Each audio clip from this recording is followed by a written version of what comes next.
Content creation is more than just posting on Instagram or Facebook. It's about sharing your unique message and story in a way that resonates with your audience. But it's so easy to fall into the trap of mimicking what others are doing, especially when you see it working for them. The problem is when you're mimicking, you're not standing out. Hey everyone. Welcome back to the Socially Ausome Podcast. Alyece Smith here. Today, I want to talk a little bit about something that's going to cut kind of deep for some of you, but I think it's so important. I really want to talk about the copy-paste content out there and how to start creating your own authentic content that feels true to you. So I have noticed a large part of my audience that just feels that imposter syndrome. And a lot of times we get that when we're scrolling and we're seeing other people that are winning and we're struggling, right? But another reason you are feeling that way is because you are uncertain of your content. You're uncertain of your brand. And that's part of the reason that you may be, I don't want to say you're copy paste. We've all done it at some point, but mimicking others' content. And it doesn't feel aligned to you. So then you get that imposter syndrome, right? Content creation is so much more than just posting on Instagram or Facebook. It's about sharing your unique message and your story in a way that resonates with your audience. But it's so easy to fall into the trap of mimicking others and what they're doing, especially when you see it working for them, right? The problem is when you're mimicking, you're not standing out. Authenticity is the number one thing that will win for you when it comes to content creation and building on social media. Your audience can sense when someone feels mimicked, right? Or when something feels forced. And authentic content connects with people on a deeper level.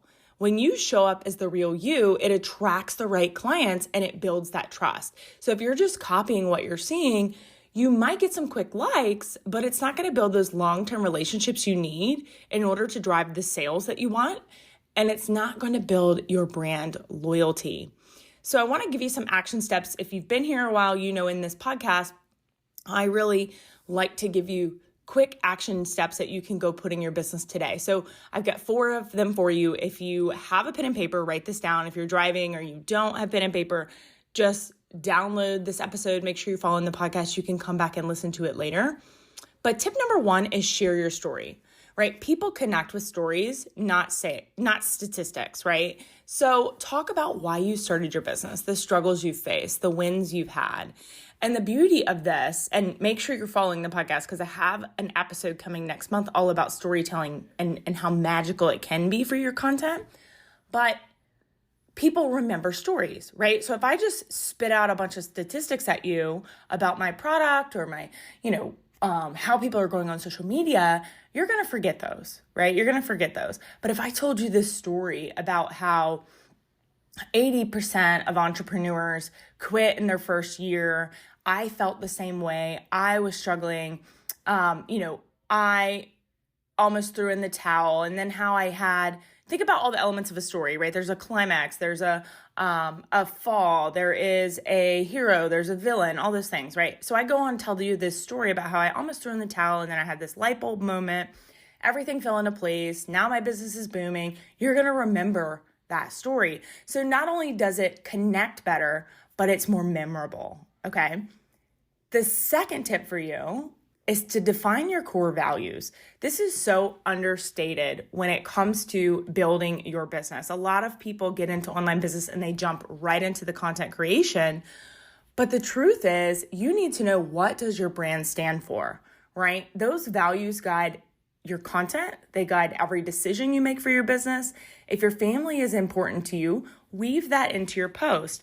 Your content doesn't need to be all sales, right? In fact, it should be a mixture between education, inspiring, entertaining, and your story should be weaved into all of this.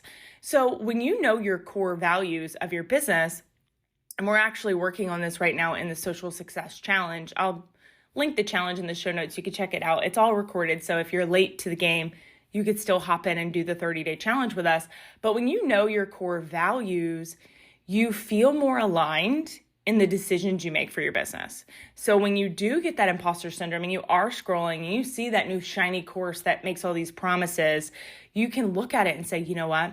One of my values is authenticity and transparency.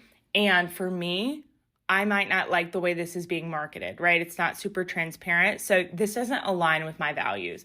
And it makes it very easy for you to make those decisions for your business in the long term, okay? Number 3, get vulnerable. Share your mistakes, share your challenges. It humanizes you and it makes your audience feel like they're not alone. So part of content marketing is to build that relationship. And when we think about relationships, they're almost never perfect, right? Like there's always a fight or something going on. Somebody makes a mistake, somebody has to apologize. Your relationship with your ideal client, your audience, is exactly the same. And when everything is perfectly polished, your ideal client is looking at your content and saying, ooh, she's too perfect for me, or I could never do what she does. Because right now, they're in a whole different place in their life than you are, more than likely, right? So making that vulnerability in your content is going to humanize you, and it's going to make them see the transformation that's possible for them, rather than them looking at your content and saying, oof, I don't know, that's probably, not where I could be. When we share those mistakes and we share that story, they're able to see where you were to where you are now, and they can relate to that, right? And then number 4, engage more, post less. And I will tell you, I teach you in my Sales Machine Masterclass how I take one piece of content every single month and turn it into about 80. And I post on multiple platforms, and I have people all the time like, oh my gosh, how do you have so much time to create content? The truth is, it's all derived from my signature content plan. So if you haven't gone through my Sales Machine Masterclass, it's completely free. I'll link that in the show notes as well. But you should not be spending a large majority of your time every day creating more content. It should be more about engagement. So when you learn how to create a rinse and repeat content strategy where you can batch your content, you can post it all, schedule it for the week, schedule it for the month, that alleviates the stress of the constant creation, the constant posting, and gives you more time in your day to engage with your audience. Because ultimately, building those real connections with your audience through your DMs, through your comments, through your conversations is what's going to lead to sales in your business. And when you're constantly obsessing over perfectly curated posts and trying to look perfect on social media, you are never getting to the relationship building piece. And by the time you get to, okay, I got to answer my DMs today, you're wiped, right? You're stressed, you're overwhelmed. And when you engage more, you're able to show that authentic self. And that is what people want. People buy from people. So when you are spending more time focused on building those relationships, it's going to, showcase and humanize that brand like we talked about, but it's also going to lead to a better result in your business. So 4 tips: share your story, define your core values, get vulnerable, engage more, and post less. And you're going to see that your business just takes a 360. Honestly, authentic content isn't just about showing up.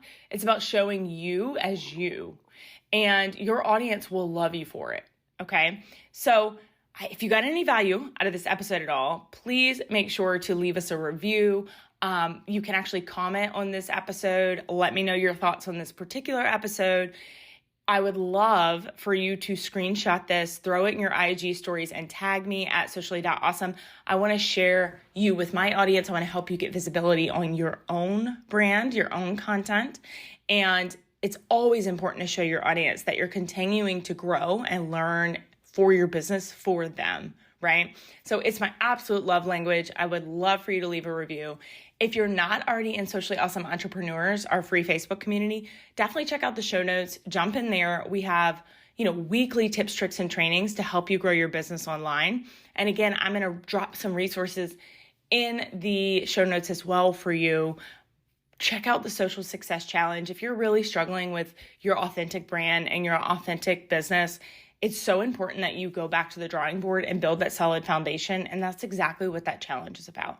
So make sure you go out there, you start creating that authentic content, being true to you, and make it simple, make it social, and make it awesome.